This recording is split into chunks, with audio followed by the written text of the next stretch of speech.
Disclaimer. I realize that Hytale will launch in early access and that the game will be very bare bones at launch. That being said, this wish list is more of a long-term thing, looking at the whole length of early access and beyond. That out of the way, we've been waiting for Hytale for what, 7 years now? That's a lot of time to think about what could make this game great and differentiate it from Minecraft, Terraria, and other sandboxes. And hey, this game is marketed as inherently moddable with the tools that the developers use to make the game shipping out in the same package. So if this stuff doesn't make it in, suddenly this list is now a brainstorm for things that my friends and I could want to add. So let's get to dreaming. Hytale is already gearing up to have a pretty in-depth character customizer, but imagine if it could go past just the look of your avatar, but the feel as well. Starbound has something like this, where you can customize the attitude of your character, which determines your idle pose. Take this up a notch, and picture being able to choose your character's whole animation kit to tailor how they will appear to handle themselves. Take combat for example. You could go for a professional fighter feel with simple and effective looking moves, maybe a flashier looking moveset with twirls and flair, or even the timid pokes of somebody who looks like they have never held something sharp before. For a game that seems to have a strong focus on roleplay and cinematic content creation, this could make groups of individuals appear so much more vibrant.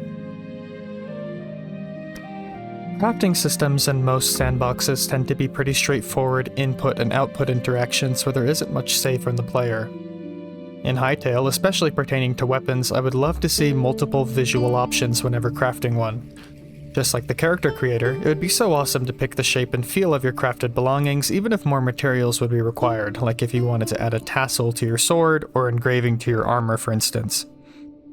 Minecraft has taken a step in the right direction with armor trims, but realistically it would be great to see several personalization options like these available by default, without requiring unlocks or recipes. Pertaining to weapons specifically, I would love to see even highly powerful endgame weapons as things which you can tailor to your style. For example, when plundering a dungeon, I don't want to get the Earth Staff of Gaia, which will always look like some weaving, alive, plant-themed item as a reward. Instead, I want to get some sort of powerful gem which I can use to make any style of staff with any name that I choose, all with equal power. That way I don't feel like I have to totally mix and match my character aesthetic based on the most powerful item that I have. This was my biggest pet peeve about Terraria. You almost always have to make do with a hodgepodge of eccentric looking pieces of gear which don't really align. If you want to play as a serious, wild looking ranger, well too bad. The best gun that you have access to looks like a shark, and there's nothing you can do about it. So not a ton is known about the magic system in Hytale. From all the recently available combat showcases, it seems like only health and stamina resources are present, with nothing like mana so far. This makes it seem like magic is tied to the casting item, not the player, which hopefully means that casts are not a limited resource on an item-by-item basis. Magic works this way in the classic roguelike Delver, where wands basically have ammo which cannot be recovered once lost. Though what this usually means is that I end up hoarding wands never to be used, like potions in an Elder Scrolls game. But of course, magic still needs to be limited so that it feels thematically taxing and powerful and cannot just be used to cheese challenges on the practical side. If Hytale does go the route of having items like wand staffs and tomes being held back by an ammunition-style resource, it would be interesting to have that be replenishable in some sort of arcane way. Maybe casting items could be recharged from magical resources found in the environment. Let's spitball and say things like crystals, monster bones, or bugs as a few examples. Maybe they would require you to return to your base, camp, or dungeon safe zone and have you interact with something similar in essence to an enchanting table to power items back up. Or it could be as simple as killing monsters providing you with some sort of life or soul resource which would gradually refill your items. There's a few ways I could go about making magic balanced while keeping a more complex and cryptic feel to how it's managed. Food should feel fantastical and hands-on. The CEO did say that he wants to take some inspiration from how Valheim handles its food, which I hope means that something similar to the feasting mechanic will be incorporated. Eating with your friends, or NPC band even, should feel meaningful and cozy, equally so for the preparation of the meal. Proper combinations of ingredients combined with a few minigames requiring a little bit of skill and timing could impact the quality of a dish, and the better somebody is at the cooking system, the more beneficial the positive effects that their dishes impart. Assuming that food doesn't work the way that it does in Minecraft, requiring you to cook and eat constantly, and having eating be a more strategic and impactful decision, a good cooking system would be something that I think most players would never get sick of.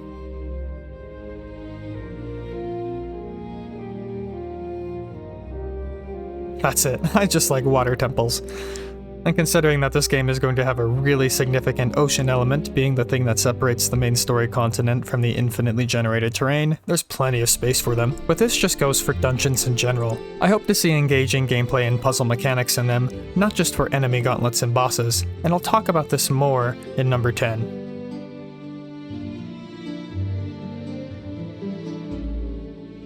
This game has a really awesome opportunity to recapture the feeling of classic Minecraft world generation, but with that signature fantasy flair, to definitely add to the feeling of exploring a shattered and magical landscape.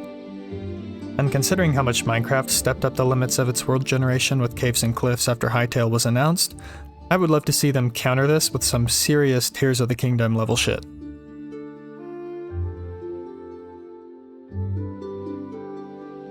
I would also love to see extrinsic motivations for building good houses. Terraria, for all of its shark gun and rainbow cat sword weird moments, does this very well. When dealing with NPCs especially, if you want to get the most out of their trades, the game requires that you at least put in a modicum of effort to make them happy by not only providing all the basic housing necessities, but also by placing them in biomes that they prefer and in proximity to other NPCs that they enjoy the company of. This way, you end up establishing little villages across your world which you can warp in between. I would love to see something exactly like that, though further, I would love if there was individual incentive for the player to make their base homey. This stands out to me as a wish because the game, being more themed around bosses, dungeons, and gear progression than Minecraft, might attract a playstyle that ignores base building entirely as people just zip along quest to quest. Which would be a shame, because it is seeming to have way more building techniques and decorative options available. And it's in the developer's best interest too, because if people feel incentivized to take their time building, they squeeze more meaningful longevity out of the average playthrough. Outright benefits to having a cozy base could be making rest in a well-established home more effective, having certain crafting recipes become more efficient, and making cooking easier. And that makes a little sense too. If you were going to be taking on a big craft project, wouldn't you rather do it with at least a roof over your head and an even floor to stand on?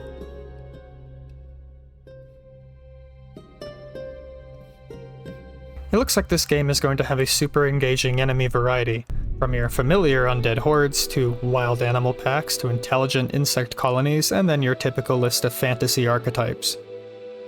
Among all these enemies, it seems like there will be a hierarchy of strength, with rarer and more dangerous varieties being more heavily armed and protected. I would find it more interesting though if armor variety on enemies wasn't just a visual indicator of them having more health, but an invitation for counterplay instead. I'm not expecting the combat to be more in-depth than what has already been shown, but different weapon classes being made to have different interactions with armor would be a fun addition. Maybe a weapon's degree of weight will depict how well it fares against armor. Let's say for instance a dagger would be on the lowest end of the spectrum, having the fastest attack speed but also being stopped completely by armor basically. And then on the other opposite side, you would have the warhammer or mace having the least speed, but also having the capabilities of blunting straight through armor. Swords would be stronger than daggers, and axes stronger than swords, but weaker than maces, something like that.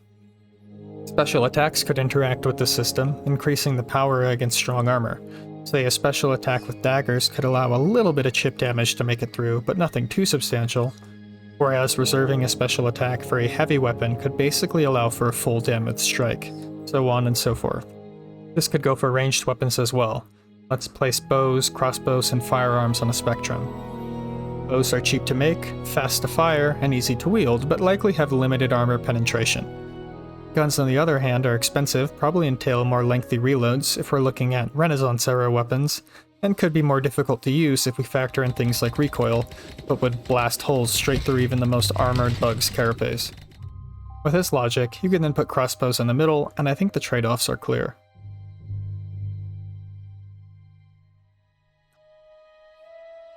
Hytale is promising some pretty interesting options when it comes to vehicles. You have animal transport, of course, but also things like minecarts, boats, and even Da Vinci-looking helicopter backpacks.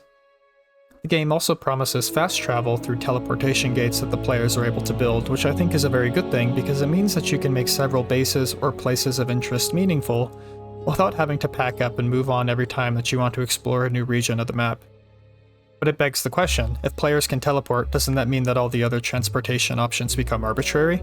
Well, not necessarily. Elden Ring is a good example. You can choose to teleport basically between any rest point that you've discovered, yet your ghost horse is almost always a useful tool. A lot of this just comes down to having it be the best option for traversal of unknown areas where you don't have any fast travel options unlocked yet. Though there are other benefits, even in familiar places. The horse is pretty powerful as a combat tool, with its speed and jumps allowing you to outmaneuver colossal enemies even in the final boss fight. It also allows for unique traversal options, being the main way that you interact with verticality as well. Hytale would do well to give different types of mounts unique benefits, either combat relevant or not.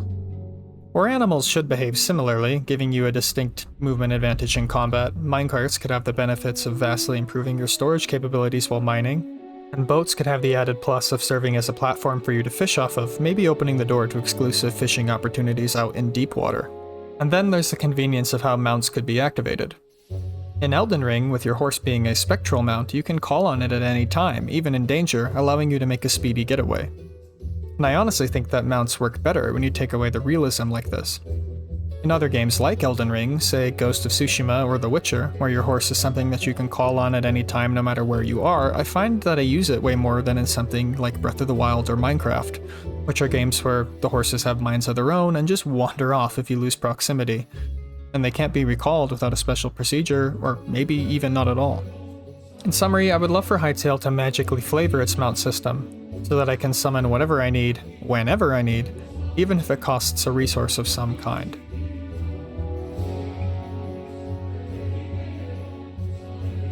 And finally, Hytale has teased the possibility of difficulty settings. Specifically, I caught wind of this pertaining to the dungeon system, where the CEO went on record saying that he wants them to feel fair as a solo player, while providing the option for a far more significant challenge in a party setting. Pertaining to the full game, however, I don't know much else. He talked about wanting several options for general difficulty, building up to the infamous hardcore mode, but hasn't really elaborated on how that will specifically impact the player. To glaze Terraria again, I think that difficulty works best when it unlocks specific mechanics. Terraria's expert and master modes, on top of increasing the general health and damage numbers of everything, add new mechanics to bosses which keep returning players on their toes. To offset this, they also have way better exclusive loot, so you feel directly rewarded for choosing to engage with a harder version of the game. Terraria also has two distinct avenues of difficulty, being character difficulty and world difficulty. World difficulty is where you get to choose the classic mode, expert mode, or master mode, while character difficulty decides the punishment for death, where on the most forgiving end you can enable it so that you only lose your money, take it up a notch and you lose all of your items, and on the most punishing end, you of course have permadeath. And this allows players to really tailor how hard the game is, and understand how it's going to directly affect their experience. While something like this specifically could be really awesome, Hytale also has the unique opportunity to expand the options by offering discrete steps for things like dungeon, survival, maybe even quest difficulty, all having the ability to bring on extra mechanics and rewards.